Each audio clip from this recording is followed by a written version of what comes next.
Oke, terkait skor uraian yang pertama itu kan kalau misalkan dengan beban atau dengan bobot itu kan ada menentukan nilai maksimum dulu. Dalam menentukan nilai maksimum, ini misalkan satu ada 5 soal ya.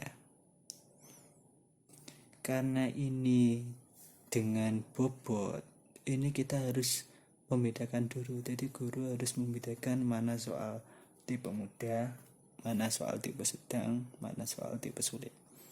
Soal tipe sedang, sulit, mudah itulah yang menentukan bobotnya. Ketika berbicara tentang nilai maksimum, nilai yang maksimum diperoleh dari skor mudah, sedang, sulit ini haruslah berbeda, dan skor max untuk soal sulit ini harus lebih tinggi daripada skor-skor yang lainnya. Misalkan skor untuk soal sulit ini maksimum 20. Skor untuk soal sedang misalkan 10. Yang mudah ini misalkan 5. Oke, setelah dianalisis, ini soal nomor 1, misalkan guru mendesain soal itu mudah. Nomor 2 misalkan mudah. Nomor 3 misalkan sedang. Nomor 4 misalkan sedang. Nomor 5 misalkan sulit. Ya sudah, berarti yang nomor 1 ketika kita skor, misalkan jawabannya betul semua, perfect, berarti ini kita maksimumnya 5, tidak boleh lebih dari 5 karena dia termasuk soal mudah. Nomor 2 misalkan jawabannya hampir betul, berarti dinilai 4. Nomor 3 jawabannya sempurna, berarti dinilai 10.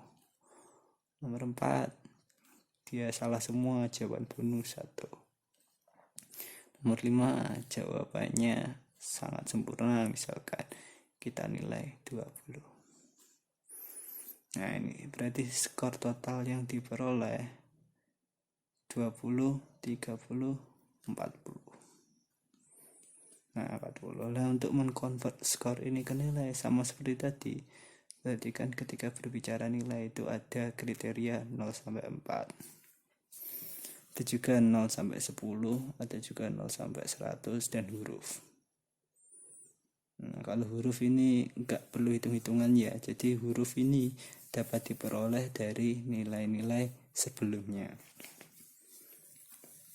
Oke, 0 sampai 4 ini misalkan skor yang diperoleh per skor maksimum. Nah, skor maksimum ini kita buat, berarti nomor 1 skor maksimum yang dapat diperoleh siswa karena soalnya mudah berarti 5. Nomor 2 soal mudah berarti skor maksimum yang diperoleh 5. Nomor 3 berarti sedang, soal skor maksimum yang bisa diperoleh 10. 4 sedang berarti skor maksimum yang bisa diperoleh 10. 5 skor maksimum yang bisa diperoleh 20, sehingga diperoleh skor maksimumnya 20, 30, 40, 50. Nah, sehingga di sini kita tuliskan 40 per 50 kali 4. Nah, sehingga diperoleh 160 per 50 sama dengan 3,2. Kemudian kalau 0 sampai 10 berarti di sini 40 per 50 kali 10, sehingga diperoleh 8. Nah, 0 sampai 100 berarti 40 per 50 kali 100, sehingga diperoleh 80. Selesai, berarti ini nilainya, ini skornya.